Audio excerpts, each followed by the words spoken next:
Hi everyone, this is Deepika. Welcome back. I hope कि आप सभी बहुत अच्छे होंगे। एक बार फिर से स्वागत है स्टडी विद कंफर्ट में। आज के सेशन में हम लोग नेशनल इंटरेस्ट के कॉन्सेप्ट को समझने वाले हैं कि किस तरीके से नेशनल इंटरेस्ट की डिटर्मिनेंट्स होते हैं इंटरनेशनल रिलेशन के। काफ़ी इंपॉर्टेंट टॉपिक है हमारे एग्जाम पॉइंट ऑफ व्यू से। ये सब आपको पता ही है कि एग्ज़ाम में ये लगातार पूछा जाता है नेशनल इंटरेस्ट के बारे में। तो यहाँ पे हम बेसिक बैकग्राउंड डिस्कस करेंगे, फिर नेशनल इंटरेस्ट को डिफाइन करेंगे, क्या क्या कंपोनेंट्स होते हैं नेशनल इंटरेस्ट पे। देन हम डिस्कस करेंगे कि नेशनल इंटरेस्ट का रोल क्या होता है इंटरनेशनल रिलेशन को शेप करने पे। फिर बहुत सारे एग्जाम्पल्स को हम यहाँ पर डिस्कस करने वाले हैं। फिर चैलेंजेस डिस्कस करेंगे कि नेशनल इंटरेस्ट को अचीव करने की जो प्रोसेस होती है उसमें क्या क्या चैलेंजेस आते हैं, क्या क्या लिमिटेशंस होती हैं। फिर वे फॉरवर्ड डिस्कस करेंगे। ओके, तो इस तरीके से एक कंप्लीट अंडरस्टैंडिंग आपकी डेवलप हो जाएगी नेशनल इंटरेस्ट के बारे में कि किस तरीके से national interest are the key determinant of the international relation. Okay, काफ़ी कॉम्प्रिहेंसिव रहने वाला है। तो मैं इस लेक्चर को डिटेल में शुरू करूं उससे पहले ब्रीफ अबाउट मी एंड मेरी आपसे हम्बल रिक्वेस्ट है गाइस, अगर आप पहली बार मेरे चैनल में आए हैं तो प्लीज़ चैनल को सब्सक्राइब करके जाइएगा और आप मेरा दूसरा चैनल भी विजिट कर सकते हैं। अगर आपको पसंद आए तो उसे भी सब्सक्राइब करिएगा। इसके बाद आप इंस्टाग्राम पे ज़रूर फॉलो कर लीजिएगा ताकि डायरेक्टली कनेक्टेड रहें आप मेरे साथ में। अगर आपका कोई क्वेरी है, कोई डाउट है तो डायरेक्टली आप वहाँ पर आप मुझे मैसेज कर सकते हैं। बाकी आप जब चैनल को सब्सक्राइब करिएगा तो बेल आइकन ज़रूर प्रेस करिएगा जिससे कि नए लेक्चर की नोटिफिकेशन आप तक पहुँच सके, अदरवाइज मिस हो जाएगा आपसे। तो आप देखेंगे कि चैनल की प्लेलिस्ट हम लोगों ने सेपरेट बना रखी है, जैसे कि आईआर की, वेस्टर्न पॉलिटिकल थॉट की, Indian political thought, comparative politics, then public administration और बहुत सारे यूजीसी नेट एग्जामिनेशन की प्रिपरेशन को लेकर एमसीक्यू प्रैक्टिस किए गए हैं, स्ट्रेटजीज बताई गई हैं। तो आप अपने नीड के अकॉर्डिंग चैनल की प्लेलिस्ट को एक्सप्लोर कर सकते हैं। आइए हम लोग अपने आज के इस लेक्चर को एक्सप्लोर करते हैं कि नेशनल इंटरेस्ट का कॉन्सेप्ट क्या है।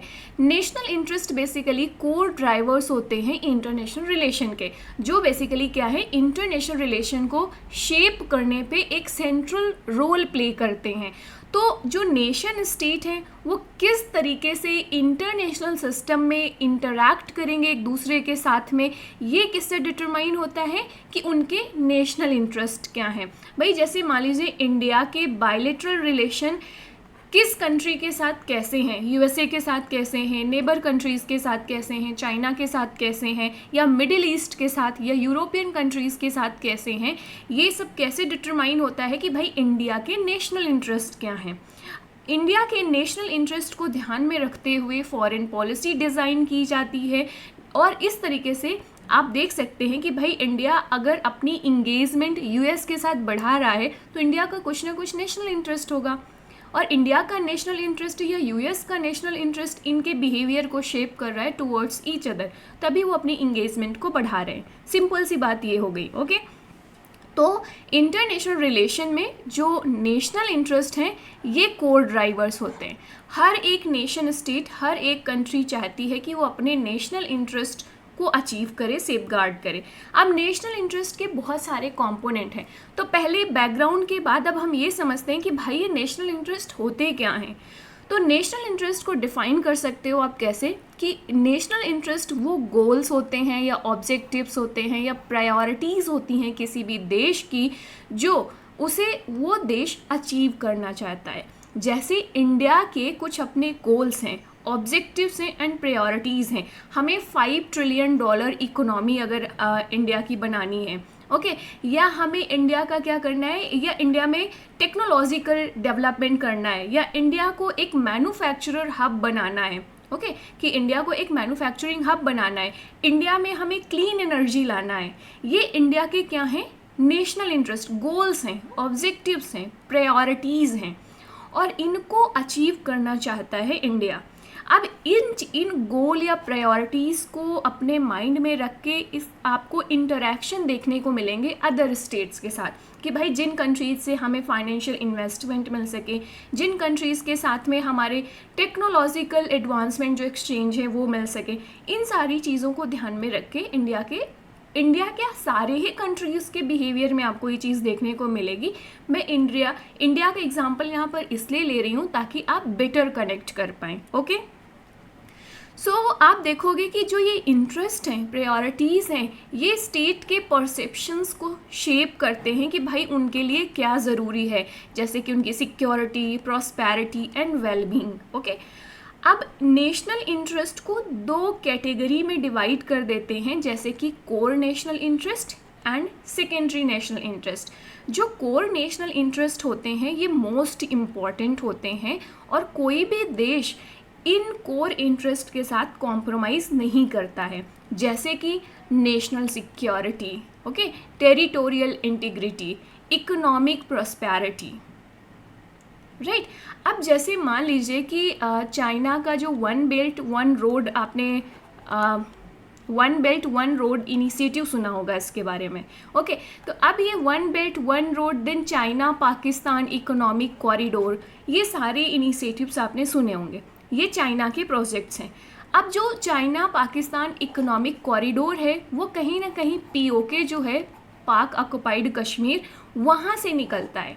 तो इंडिया इसके अगेंस्ट में है। क्यों? क्योंकि ये इंडिया के जो टेरिटोरियल इंटीग्रिटी है या जो सवरेनिटी है उसके अगेंस्ट में है ये।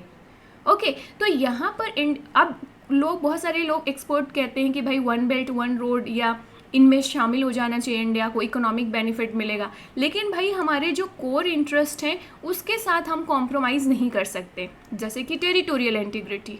गेटिंग? तो ये इस एग्जाम्पल से आइडिया लग गया कि कोर इंटरेस्ट कितने इंपॉर्टेंट होते हैं किसी भी देश के लिए। तो national security, territorial integrity, economic prosperity, ये कुछ इंपॉर्टेंट एग्जाम्पल्स हैं जो दिखाते हैं कोर इंटरेस्ट क्या होते हैं। वहीं दूसरा कैटेगरी आता है सेकेंडरी इंटरेस्ट।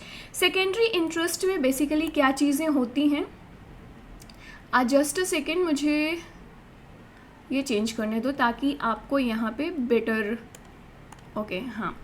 तो सेकेंडरी इंटरेस्ट थोड़े से इम्पॉर्टेंट, हालांकि सेकेंडरी इंटरेस्ट भी होते हैं बट हम इनके साथ कॉम्प्रोमाइज़ कभी नहीं करेंगे। इनसे नीचे आते हैं या इनसे थोड़े से कम इम्पॉर्टेंट होते हैं secondary interest. Okay, secondary interest जैसे कि promoting democracy, human rights, protecting the environment, ये चीज़ें आपने देखी होगी। तो अब अगर आपको नेशनल इंटरेस्ट की डेफिनेशन समझ में आ गई हो, नेशनल इंटरेस्ट की दो categories core interest and secondary interest समझ में आ गया हो, अब इनसे आप ये आइडिया लगा सकते हो कि नेशनल इंटरेस्ट के जो कंपोनेंट्स होते हैं वो क्या क्या होते हैं। पहला होता है सेल्फ प्रिजर्वेशन। भाई कोई भी देश अपनी नेशंस की जो सवरेनिटी और टेरिटोरियल इंटीग्रिटी है उसको प्रोटेक्ट करना उसका टॉप नेशनल इंटरेस्ट होता है। वहीं पर प्रॉस्पेरिटी उस कंट्री की, मतलब इकोनॉमिक वेलबींग, तो इकोनॉमिक इंटरेस्ट जैसे ट्रेड, एक्सेस टू रिसोर्सेज हो गया, then prestige, recognition, influence among the international community. आजकल कहते हैं ना, जैसे आप एक चीज़ सुन रहे होगे कि इंडिया की इंटरनेशनल लेवल पे आउटरीच बढ़ रही है, इंडिया का रिकॉग्निशन एंड इन्फ्लुएंस इंक्रीज हो रहा है इंटरनेशनल कम्युनिटी पर। कुल मिलाकर इंडिया की प्रेस्टीज बढ़ रही है इंटरनेशनल लेवल पर। आपने G20 की समिट जो 2023 में हुई है उसकी सक्सेसफुल जो समिट को हेल्ड किया गया, उसके बाद आपने देखा होगा कि इंडिया की प्रेस्टीज किस तरीके से या इंडिया का इन्फ्लुएंस वर्ल्ड लेवल पर किस तरीके से ग्रो हो रहा है। तो ये भी हर किसी कंट्री का नेशनल इंटरेस्ट होता है। देन सिक्योरिटी जैसे कि अपने सिटीजन को प्रोटेक्ट करना या अपने नेशनल सिक्योरिटी, नेशनल बॉर्डर को सिक्योर रखना, तो ये कुछ इंपॉर्टेंट कंपोनेंट्स होते हैं नेशनल इंटरेस्ट के। तो नेशनल इंटरेस्ट की definition, meaning, components and type, यहाँ पे कैटेगरीज समझ में आ गई हैं आपको। अब हम देखते हैं कि इंटरनेशनल रिलेशन को शेप करने पे नेशनल इंटरेस्ट का क्या रोल रहा है। मैं यहाँ पर दो एग्जांपल लूँगी। जैसे कोल्ड एरा का टाइम देखिए, जब कोल्ड वॉर चल रहा था। ओके, मुझे कमेंट करके बताइए व्हाट इज़ कोल्ड वॉर। इस पर मैंने एक डिटेल बहुत ही कॉम्प्रिहेंसिव लेक्चर बनाया है, IR की प्लेलिस्ट पे आपको मिल जाएगा।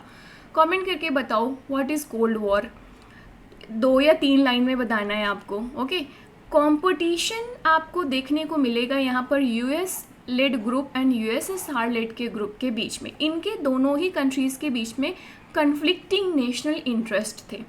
दोनों की आइडियोलॉजीज़ अलग थी, दोनों के एम एंड ऑब्जेक्टिव्स अलग थे। पूरी दुनिया में दोनों ही अपना इन्फ्लुएंस स्प्रेड करना चाह रहे थे, बढ़ाना चाह रहे थे। तो दोनों के नेशनल इंटरेस्ट यहाँ पे कॉम्पिटिट कर रहे थे। इसे हम कहते हैं कन्फ्लिक्टिंग नेशनल इंटरेस्ट। यूएस के नेशनल इंटरेस्ट यूएसएसआर के नेशनल इंटरेस्ट से एकदम अपोजिट थे दोनों के। ओके, और आपने देखा होगा कि जब दोनों के नेशनल इंटरेस्ट अपोजिट थे तो किस तरीके से ग्लोबल टेंशन का कारण बना था ये, जिसे हम कोल्ड वॉर के नाम से जानते हैं, और किस तरीके से फॉर्मेशन ऑफ राइवल ब्लॉक्स यहाँ पर देखने को मिला था। फिर इमर्जेंस ऑफ द नैम देखने को मिलेगा आपको यहाँ पर, जो नॉन अलाइंड कंट्रीज थी या नॉन अलाइंड मूवमेंट हो गया। तो ये किस तरीके से नेशनल इंटरेस्ट जो इंटरनेशनल रिलेशन है उसको शेप कर रहे हैं। Getting it? 21वीं सेंचुरी में अगर हम कुछ एग्जांपल्स देखें तो यूनाइटेड स्टेट ऑफ अमेरिका ने इराक को 2003 में इन्वेड किया। ओके, और क्या इनका एम क्या था यहाँ पर? यूनाइटेड स्टेट ऑफ अमेरिका का नेशनल इंटरेस्ट क्या था कि भाई जो सद्दाम हुसैन की गवर्नमेंट है उसको पावर से हटाना है, क्योंकि उन्हें डर था कहीं ये मास डिस्ट्रक्शन के वेपन्स को ना इस्तेमाल कर लें जो हमारे नेशनल इंटरेस्ट के खिलाफ हो जाएगा। ओके, तो कहीं ना कहीं जो भी कंट्रीज़ के बिहेवियर होते हैं, एक्शन होते हैं, वो उनके नेशनल इंटरेस्ट से इन्फ्लुएंस होते हैं। उसी तरीके से आप देखोगे एक और प्रेजेंट में आपको एक फिनोमेना देखने को मिलेगा कि चाइना अफ्रीकन कॉन्टिनेंट में हैविली इंफ्रास्ट्रक्चर पर इन्वेस्ट कर रहा है। इवन हमारे जो नेबर कंट्रीज़ हैं जैसे कि श्रीलंका हो गया, यहाँ पर भी आपको नेपाल हो गया, यहाँ पर भी चाइना एनी हाउ अपना जो इकोनॉमिक इन्फ्लुएंस है वो हमेशा ग्रो करने के एफर्ट्स करता रहता है। अफ्रीका में देखोगे आप कि चाइना इंफ्रास्ट्रक्चर पर बहुत ज़्यादा इन्वेस्ट कर रहा है। चाइना का नेशनल इंटरेस्ट यहाँ पर क्या है कि भाई जो अफ्रीका के नेचुरल रिसोर्सेज हैं एंड अफ्रीका की जो मार्केट है उस तक अपनी एक्सेस को सिक्योर करना। और ये कहीं ना कहीं इंडिया की भी एक डिज़ायर है, इंडिया के भी नेशनल इंटरेस्ट में ये चीज़ है। आपने देखा होगा कि अभी G20 के दौरान अफ्रीकन यूनियन को 21st मेंबर परमानेंट मेंबर बनाया गया। G20 में अभी तक कितने G20 के नाम से जाना जाता था, जिसमें 19 कंट्रीज़ थी प्लस एक यूरोपियन यूनियन था। वहीं पर अब G20 में AU को यहाँ पर जो अफ्रीकन यूनियन है, अफ्रीकन यूनियन 55 देशों का एक ऑर्गेनाइजेशन है और ये 55 जो देश हैं, कंट्रीज़ हैं, ये अफ्रीकन कॉन्टिनेंट के हैं। तो आप समझ रहे हो कि अफ्रीका कितनी इम्पॉर्टेंट प्लेस है सभी के लिए, क्योंकि अफ्रीका के जो नेचुरल रिसोर्सेज हैं, जो मार्केट है, वो सभी को प्रभावित कर रही है, सभी को अट्रैक्ट कर रही है। उसी तरीके से चाइना भी इसमें हैविली इन्वेस्ट कर रहा है। Getting it? तो आप ये समझ रहे हो ना कि किस तरीके से जो नेशनल इंटरेस्ट हैं वो इंटरनेशनल रिलेशन को शेप करने पे अपना रोल प्ले करते हैं। ये सारे एग्जाम्पल करेंट एग्जाम्पल हैं, आप मेंशन कर सकते हो। न्यू चैलेंजेस देखें जैसे कि terrorism, climate change, economic inequality, ये कुछ ऐसे अभी प्रेजेंट में ट्रांसनेशनल चैलेंजेस हैं। ट्रांसनेशनल चैलेंजेस का मतलब ये होता है कि एक देश से ज़्यादा लोगों के लिए प्रॉब्लम है। जैसे क्लाइमेट चेंज ग्लोबल इशू है ना भाई, टेररिज्म ग्लोबल या रीजनल प्रॉब्लम कह सकते हैं आप, इकोनॉमिक इनइक्वालिटी ग्लोबल चैलेंज है। ओके, तो यहाँ पर ये न्यू चैलेंजेस हैं जो इस चीज़ पर जोर दे रहे हैं कि भाई नेशन स्टेट्स को अपने नेशनल इंटरेस्ट को अलाइन करना होगा कॉमन इंटरेस्ट के साथ में। तो 21st सेंचुरी में आप देखोगे कि नेशनल इंटरेस्ट कैसे शेप कर रहे हैं इंटरनेशनल रिलेशन को। तो आई होप कि ये इनफ एग्जांपल्स हैं आपको ये समझने के लिए कि भाई नेशनल इंटरेस्ट किस तरीके से इंटरनेशनल रिलेशन में अपना रोल प्ले करते हैं। कुछ एग्जांपल्स मैं दिखाऊंगी यहाँ पर और भी आपको कि किस तरीके से इंटरनेशनल रिलेशन इन्फ्लुएंस होते हैं, या नेशनल इंटरेस्ट के कुछ एग्जांपल्स आप देखो इंटरनेशनल रिलेशन में जो इन्फ्लुएंस कर रहे हैं। ओके, तो पहला है access to resources.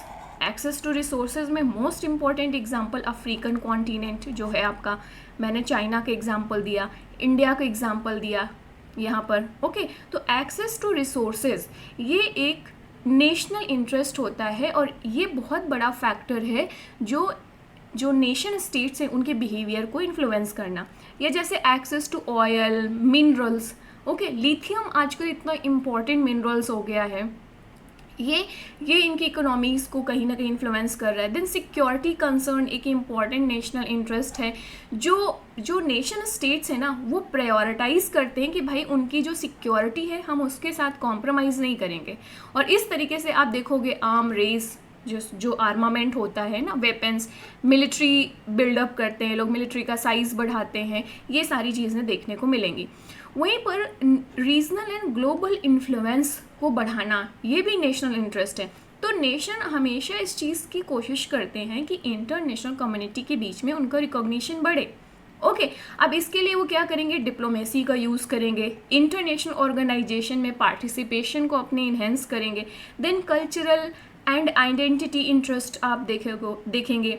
Okay, sovereignty and autonomy बहुत इंपॉर्टेंट नेशनल इंटरेस्ट है। देन इकोनॉमिक इंटरेस्ट हो गया आपका। ओके, कि किस तरीके से जो नेशन स्टेट है वो इकोनॉमिक पार्टनरशिप को बढ़ाते हैं ताकि वो फेवरेबल टर्म जो ट्रेड का है वो अपने फेवर में कर सकें और अपने यहाँ ग्रोथ एंड प्रॉस्पेरिटी को प्रमोट कर सकें। ओके, अब देखते हैं भाई चैलेंजेस क्या होते हैं। नेशनल इंटरेस्ट को ग्लोबल कोऑपरेशन के साथ में बैलेंस करना है। भाई आज के प्रेजेंट 21st सेंचुरी में जिस तरीके से आप ये देख रहे हो कि कॉमन चैलेंजेस हैं, जैसे कि terrorism, climate change, global warming हो गया, देन इन्वायरमेंटल डिग्रेडेशंस हो गया, इकोनॉमिक इनइक्वालिटी हो गई, तो ये क्या है, ग्लोबल चैलेंजेस हैं। कोई एक कंट्री इसके लिए रिस्पॉन्सिबल नहीं है और ना ही एक कंट्री इनको डील कर सकती है। तो यहाँ पर ग्लोबल कोऑपरेशन की ज़रूरत है इन ग्लोबल चैलेंजेस से डील करने के लिए। तो अब यहाँ पर क्या करना होगा भाई, अगर नेशनल इंटरेस्ट को ही प्रायोरिटी देते रहेंगे तो ये जो ग्लोबल चैलेंज सबके सामने प्रेजेंट है इनको कैसे एड्रेस किया जाएगा। तो यहाँ पर ज़रूरत है कि नेशनल इंटरेस्ट को ग्लोबल कोऑपरेशन, ये जो कॉमन इंटरेस्ट हैं उनके साथ अलाइन किया जाए, बैलेंस किया जाए। ओके, तो चैलेंज सबसे बड़ा आता है इसको बैलेंस करने पे, conflict of interest. National interest क्या होते हैं, लोगों के डिफरेंट होते हैं। अब इंडिया को चाहिए डेवलपमेंट, फॉर एग्जांपल, ठीक है, हमें अपना इंफ्रास्ट्रक्चर डेवलपमेंट करना है।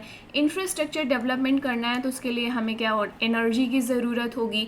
ओके, हमें यहाँ पर अपने यहाँ पे टेक्नोलॉजिकल अपग्रेडेशन करना है, बट इन सारी प्रोसेस में कहीं ना कहीं हम इन्वायरमेंट को हार्म पहुँचाएंगे। और डेवलप्ड कंट्रीज़ जो ऑलरेडी अपना डेवलपमेंट कर चुकी हैं, ओके, अपनी टेक्नोलॉजिकल अपग्रेड कर चुके हैं, तो वो क्लीन एनर्जी को एक्सेस कर सकते हैं इजीली। बट इंडिया में अभी हमने क्लीन एनर्जी की टेक्नोलॉजी इतनी एडवांस डेवलप नहीं की है, तो हमारे पास तो अभी भी चैलेंज है। तो हमारा जो नेशनल इंटरेस्ट है कहीं ना कहीं कॉन्फ्लिक्ट कर रहा है ना यहाँ पर। और अगर हम पे प्रेशर डाला जाए कि भाई नहीं, आपको क्लीन एनर्जी ही केवल करना है, जितनी फ्यूल एनर्जी है उसको बंद कर दिया जाए, तो कुल मिलाकर मेरा यहाँ पर कहना ये है कि जो डिफरेंट नेशनल इंटरेस्ट होते हैं वो कॉन्फ्लिक्ट एंड डिस्प्यूट क्रिएट करते हैं और इंटरनेशनल कोऑपरेशन को अचीव करने में सबसे बड़ा हर्डल बनता है। देन आपका मिस अलाइंड प्रायोरिटीज़, जो नेशन स्टेट हैं आप देखेंगे कि उनकी जो प्रायोरिटीज़ हैं हमेशा ज़रूरी नहीं एक जैसी हों, वो कॉम्पिटिटिंग भी हो सकती हैं। ओके, तो ये एक चैलेंज बनता है। कल्चरल डिफरेंसेस, कई बार जो कल्चरल डिफरेंसेस है ये मिसअंडरस्टैंडिंग क्रिएट करता है और जो नेशन स्टेट है उनके बीच में कोऑपरेशन को अचीव करना मुश्किल हो जाता है। पावर इम्बैलेंस, ओके, यहाँ पर आप देखेंगे कि जो पावरफुल नेशन है वो कोशिश करते हैं कि जो वीकर नेशन है उनको डोमिनेट करें, और ये कहीं ना कहीं इंटरनेशनल कोऑपरेशन को अचीव करने में एक चैलेंज बनता है यहाँ पर। तो यहाँ पर कुल मिलाकर क्या हो रहा है कि जो हमारा नेशनल इंटरेस्ट है उसको भी अचीव करने में यहाँ पर प्रॉब्लम आ रही है। Getting it? अगर अब फर्दर हम चीज़ें देखें कि भाई अगर हम नेशनल इंटरेस्ट को प्रायोरिटी दे रहे हैं तो इसके इम्प्लीकेशंस क्या होंगे। जैसे हमने यहाँ पर बात करी कि भाई नेशनल इंटरेस्ट को ग्लोबल या कॉमन इंटरेस्ट के साथ बैलेंस करना चाहिए, लेकिन इसमें कुछ चैलेंजेस आ रहे हैं। तो अगर इन चैलेंजेस को हम रिमूव नहीं कर रहे हैं, अभी भी हम सिर्फ नेशनल इंटरेस्ट को ही प्रायोरिटी रख कर इंटरनेशनल प्लेटफॉर्म पर अपनी इंगेजमेंट बढ़ा रहे हैं या अपना बिहेवियर शेप कर रहे हैं, तो इसके इम्प्लीकेशंस क्या होंगे, कॉन्सिक्वेंसेस क्या होंगे, रिजल्ट्स क्या होंगे। सबसे इम्पॉर्टेंट है कि भाई ग्लोबल कंसर्न को यहाँ पर आप निगलेक्ट करोगे। स्वाभाविक सी बात है, अगर हर देश अपने नेशनल इंटरेस्ट को प्रायोरिटी पे रखेगा तो जो ग्लोबल कंसर्न्स हैं जैसे कि climate change, global warming, environmental degradation, human rights का प्रॉब्लम, ओके, टेररिज्म का प्रॉब्लम, इनकी बात कौन करेगा?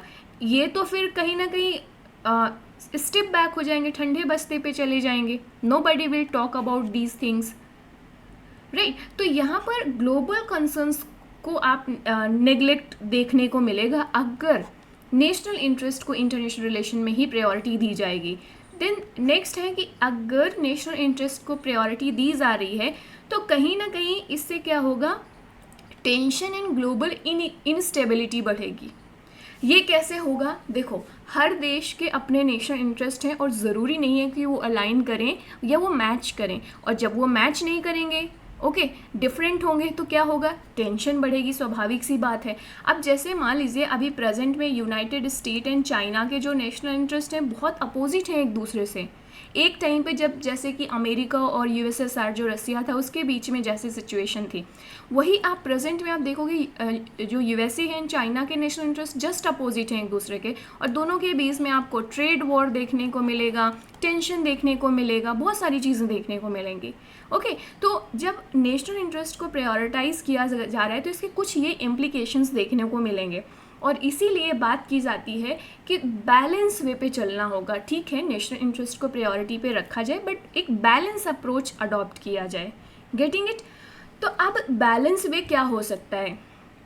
ओके भाई, इंटरनेशनल कोऑपरेशन को प्रमोट करना. अब आप क्या तरीके हो सकते हैं जहाँ पर कोऑपरेशन एंड अंडरस्टैंडिंग को प्रमोट किया जा सके अमंग द नेशन स्टेट? तो पहला हो सकता है डिप्लोमेसी. तो भाई जैसे कि मान लीजिए रसिया एंड यूक्रेन के बीच में डिफरेंसेस थे तो डिप्लोमेसी का रास्ता अडॉप्ट करना चाहिए थे, ना कि वॉर करना चाहिए था. इसी तरीके से United state of America and China के बीच में कुछ प्रॉब्लम है, कुछ जो मिसअंडरस्टैंडिंग है या जो इनके जो डिफरेंट नेशनल इंटरेस्ट हैं, तो वो डिप्लोमेसी के थ्रू कोऑपरेशन एंड अंडरस्टैंडिंग को डेवलप करना चाहिए.